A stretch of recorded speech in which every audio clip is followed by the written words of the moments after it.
กินแต่รอน้องลาบ้านหาดบ้านพวงเป็นห่วงหลายนำลูกป้าเอาเป็นห่วงทรัพย์สินเงินตาบ่มีปัญญาสิหาได้เกินน้องน้อยแกล้งคนโดนใจแค่รอน้องลาได้ข่าวหัวใจเพราะว่าน้ำท่วมนา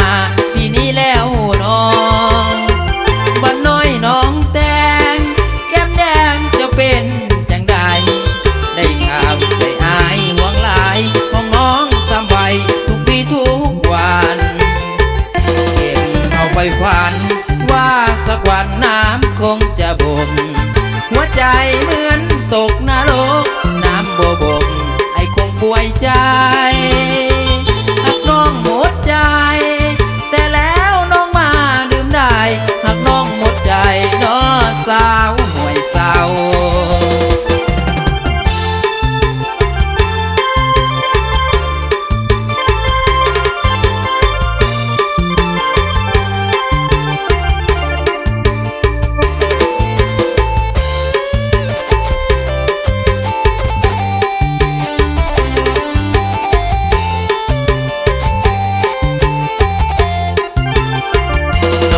แกล้งคนโดนใจแท้น้องลาได้ข่าวหัวใจเพราะว่าน้ำท่วมนา